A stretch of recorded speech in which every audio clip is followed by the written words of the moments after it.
This fella, Goldberg, was talking to the Rebbeinu Shalom, to God. He says to God, God, how much is a million years in your sight? Because a million years in my sight is like a second, terrifying. Yeah, well, how about $1 million in your sight? Oh, he said, $1 million like a penny. So Goldberg says, God, could you lend me a penny? So God says, can you wait a second?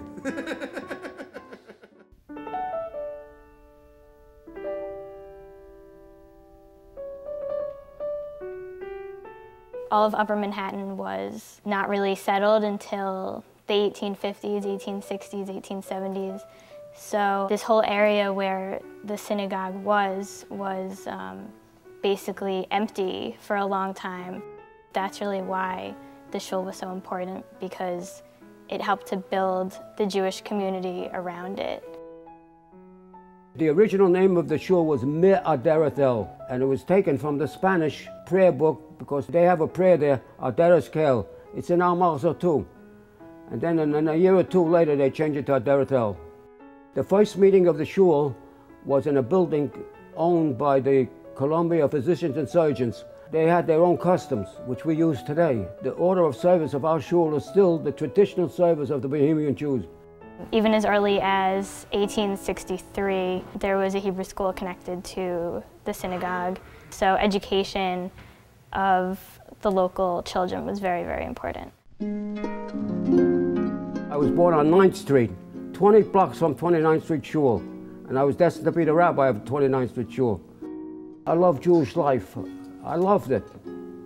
I graduated in 1935, and that's when I got my tzricha. After that, I taught for a while in a Hebrew school in the Jewish Center of Williamsbridge. There was a man, Mr. Finkel, Oliver Sholem, of blessed memory.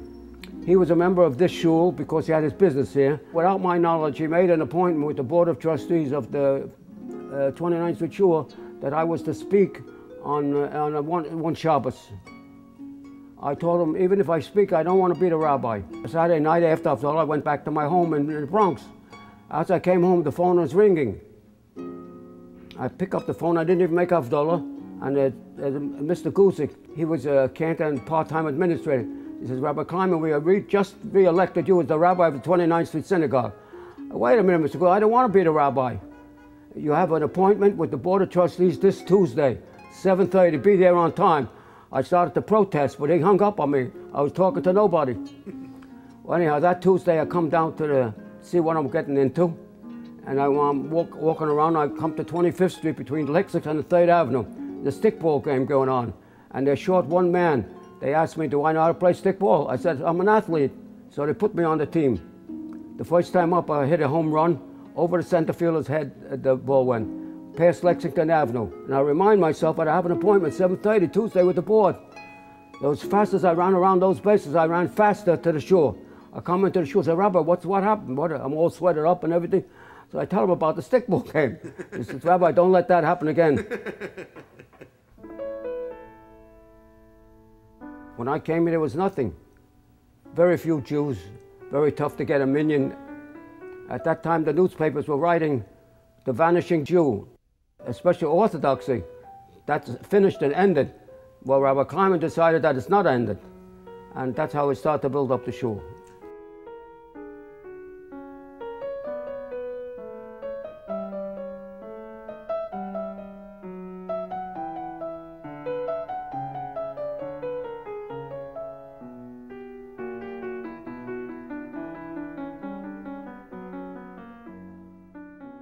Before I moved into the city, I put up a building next block, a block away on 30th Street and 3rd Avenue. We got water in the, before we put up the foundation, we got a stream of water in the basement. And I had engineers and Tishman and all kind of people over there assessing out where the water came from. All of a sudden, I see a head picking down into the foundation. And I says, can I help you? He says, I'm the rabbi from the synagogue next door. My name is Rabbi Kleiman. Can I help you? He says, no, I just am interested to see what's going on over there. I says, Rabbi, don't you see we have water here? We're going to build a mikveh? He was laughing. This is the first time I met him. His memory is unbelievable. even at his current age. I remember about 2 or 3 years ago, I walked in, and it was a week after my mother's yahrzeit, and he said, "Shouldn't you have been here a week ago?" And I said, "Unfortunately, I was out on a business trip, so I'm kind of doing this now." But he actually knew me, and he knew when my mother's anniversary of her death was, and unbelievable. He's a very special rabbi. Rabbi Kleinman used to know how long his sermons were to be because he would put a lifesaver in his mouth, and he would suck the lifesaver, and when the lifesaver was all sucked, he would know that it was time to finish the sermon. Well, one day, he was talking, and it was somehow too long, but he still had the lifesaver in his mouth. And I think he went on for way too long, till he put his hand in his pocket, and he discovered that the lifesaver was in his pocket, and what he had in his mouth was a button. I remember when Rabbi Kleinman was looking for an assistant rabbi, and he was debating in his mind who he would consider to be the right fit to kind of bring the shul into the next millennium. The first time I walked into Adereth was probably in 1992, and I walked into this sanctuary, and I said, "Oh my goodness." He had a baptism of fire. Many people don't know that. He came in as the assistant rabbi, fresh out of YU. I actually met with the placement office at Yeshiva University. I told them I wasn't interested in pursuing the rabbinate. I was completing an MBA at Baruch, and they said, "Not to worry, Rabbi Kleinman's not looking to retire. You're not looking to become a rabbi. Sounds like a perfect fit." And Rabbi Kleinman, unfortunately, had a stroke shortly after he arrived. And this was just before the high holidays. Rabbi Shlush was thrust into being the Rav of the shul during the holiest time of the year. And he stepped up to the plate and stepped up in every sense and really showed that he was the then and future Rav of the shul. He brought youth in, fell swoop, you know. He brought some of his mates from Yeshiva University, and then he wanted to find a bride, so, you know, we had to, he found her all by himself. I mean, everybody helped, you know. You ask about the growth of the membership of our community, and I'd say it's one answer. It's my wife's cooking. She is terrific.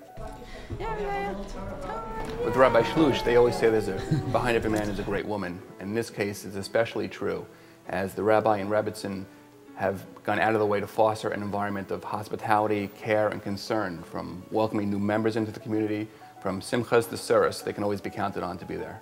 Just a very family-oriented place, and everyone really just gets to know one another, and very not, you know, hotsy-totsy. It's a very warm environment here, and that's one of the things I really enjoy.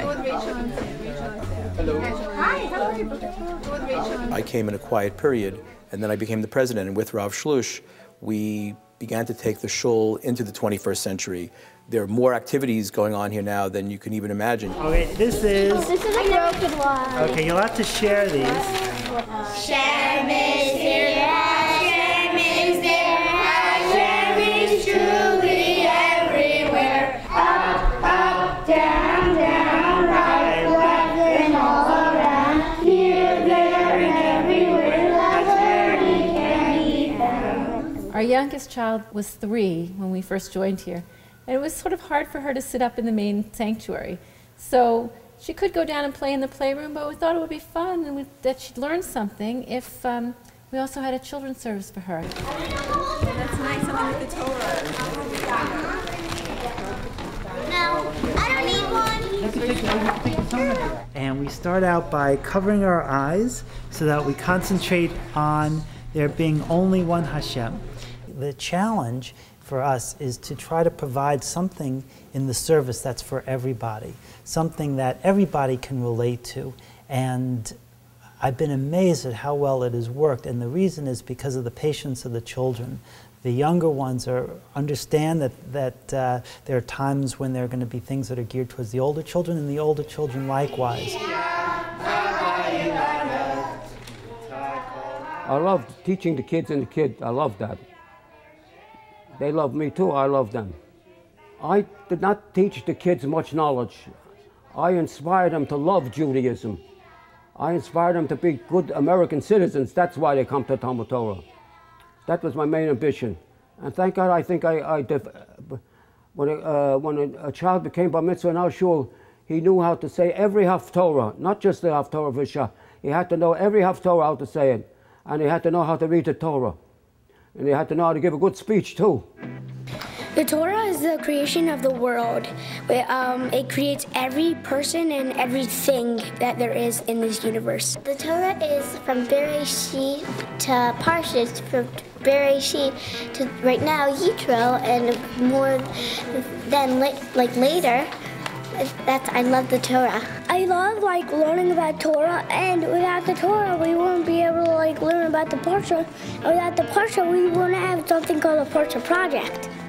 If we did have the Torah, then we wouldn't know about Yetziat Mitzrayim and the stuff that it says in the Torah. The Torah tells us that you're supposed to honor your parents. I think the Torah is a gift from Hashem because he went to all the nations around the world and they all said no. But when he went to Bnei Israel, they said yes, that they would accept the Torah. It's fun to see that the shul, which for many, many years hadn't had the level of smachot that we've had here recently, and I think there hadn't been a wedding here for many, many years, perhaps decades. And recently I had the honor of coming here for a wedding, and to see a chuppah set up on the bim of this shul is just a lesson for all of us that this shul is not just about its past 150 years, but it's about the next 150 years as well.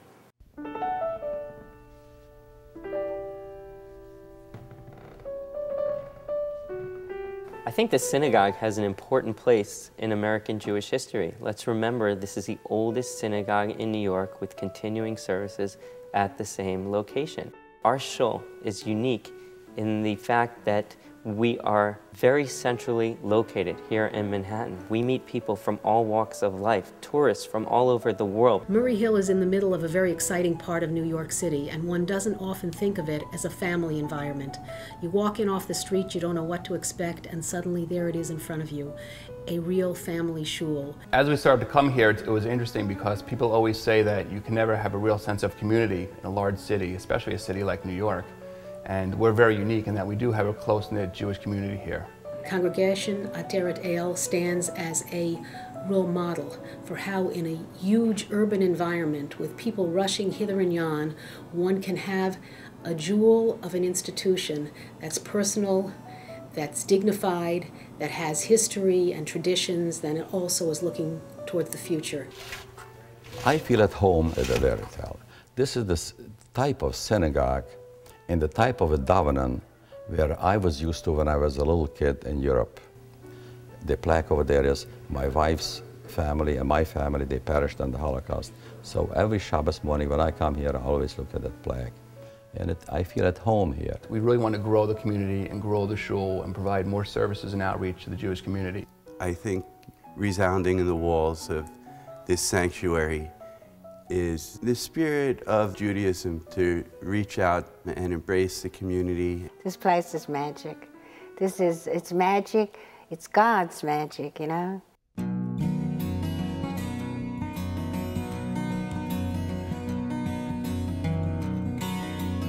Lori and I want to congratulate the Adereth Synagogue and Rabbi Kleinman for their long service to our community. So on this 150th anniversary of Adereth, we should just, try and see the shul to continue to grow as it's been doing so far. And again, that people should really feel that it's a community, and that even though we're in Midtown Manhattan, that people should really, feel that this place is really a home for them. The message that I'd like to give the congregation is this: Chazak, Chazak, v'nish chazek. May you celebrate another 150 more years together, healthy, and may Adereth be around for the Mashiach time. That's it. What else am I going to say? I wish for you in the future that you have a congregation as full and Jewish and happy and New York, that you guys are as happy as we are, and that you wish that for another 150 years. I just want to extend to everyone in the shul the biggest mazel tov for us celebrating this event together, and may we hope to celebrate whatever you call the 175th and the 200th together as well. Mazel tov, Adereth! You guys are good. The Jewish people look upon America like Gan Eden, because the founders of the American Constitution were kind people and they were decent people. And they wrote the Constitution that way. Why were they good people? Because they came here for the same reason that the Jewish people came here. Religious persecution, they didn't let them practice their religion, and poverty, they were poor. They couldn't go into trade unions and so forth. That's why America is a great country, because it has the spirit of kindness and goodness and decency. I saw everything. I saw the Holocaust, I saw the state of Israel, I saw everything. The world has changed, but the Jewish people will not change. Adereth won't change. Adereth will remain a strong Jewish institution. And that's my message.